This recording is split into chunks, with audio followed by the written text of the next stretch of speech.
My name's Brenda. I'm a family benefits advisor with Employers for Childcare. And I just wanted to come on here today to talk about help with back to school costs. So, as we're nearing the end of the summer months, parents are starting to think about those back to school preparations. And they're thinking about all the things that they need to organise, including buying a new school uniform and other supplies. And also maybe looking at some wraparound care with childcare to allow them to go back to work after the sort of the summer break. So for many families, this is an expensive time of year and it can bring worries about the costs of all these things. So it really is sort of why I wanted to come on and speak to you today. So the good news is that there may be some help available to you with these back to school costs. So that's what I want to focus on over the next sort of 10 minutes or so. So just looking at, first of all, help with school meals. The Education Authority oversees the school meals process for primary and secondary schools, and they provide eligible pupils with school meals during term time. And in addition, the Department of Education have also confirmed that it would provide free school meals for eligible pupils during all school holidays up until April 2022, which is great news and a great help to parents in those circumstances. So the eligibility criteria for free school meals, just want to go through that now with you. So you don't have to pay for your child's school meals if they are in full-time education and you are in receipt of one of the following benefits. So it would be universal credit would be the first one, and your net household income can't be more than 14,000 net a year. Income support is a qualifying benefit for the help with the school meals. Income-based job seekers, income-related employment support allowance, also known as ESA, but that's only income-related ESA, so not contribution-based ESA. If you're on contribution-based, that's not one of the qualifying benefits. Child tax or working tax, and again, that's subject to an annual household taxable income of 16,190 gross or less. So if you're on 16,190 or less gross, then and you're on child tax or working tax, then you would be entitled to those free school meals as well. And also the guaranteed element of pension credit as well is another way of qualifying through those benefits.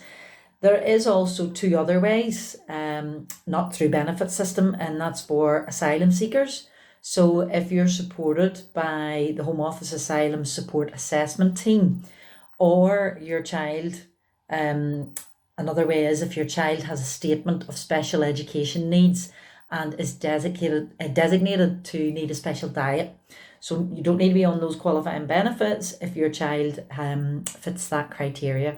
So also, if you're an older pupil and you are in receipt of one of those benefits that I've outlined above there, and those benefits are in your own name and you're in full-time education, then you can also meet that eligibility criteria for that help as well. So looking now at help with the school uniform costs. So again, the Education Authority, they oversee the school uniform grant for pupils in primary, post-primary and special schools as well.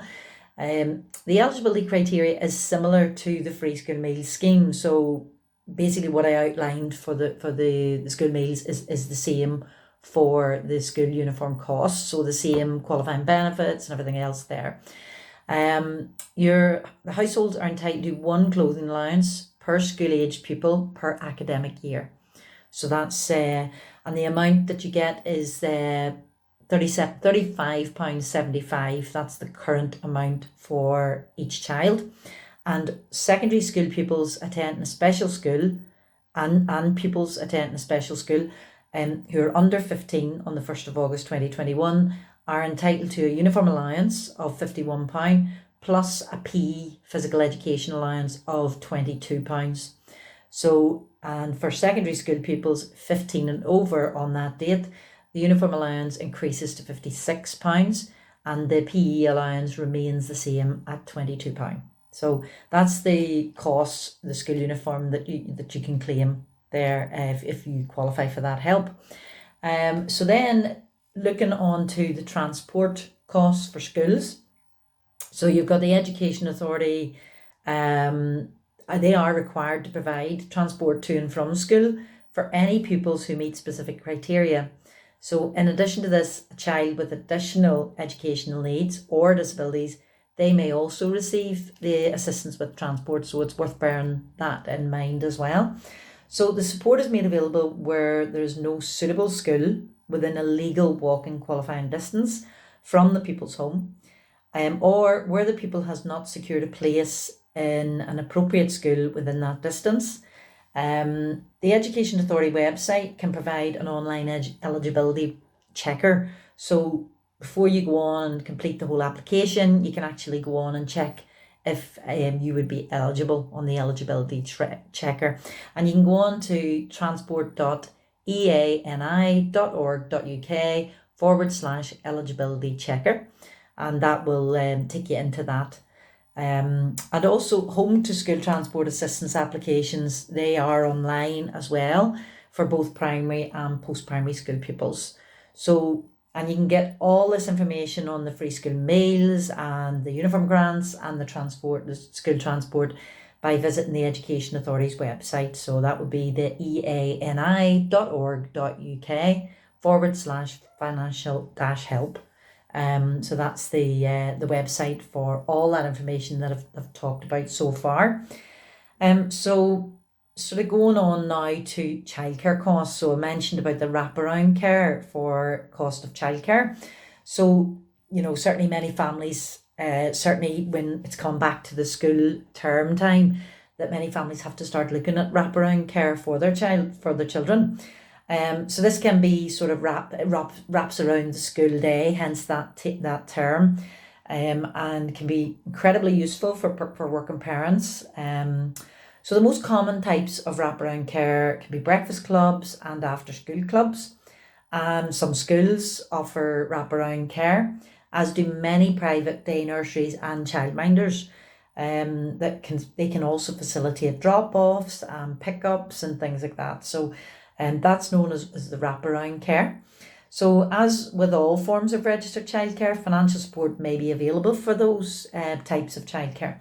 So, and with most families, you would be entitled to some form of help with the registered childcare costs, whether it's through universal credit, tax-free childcare, tax credits, or childcare vouchers, would be those ways to get the help with the childcare costs.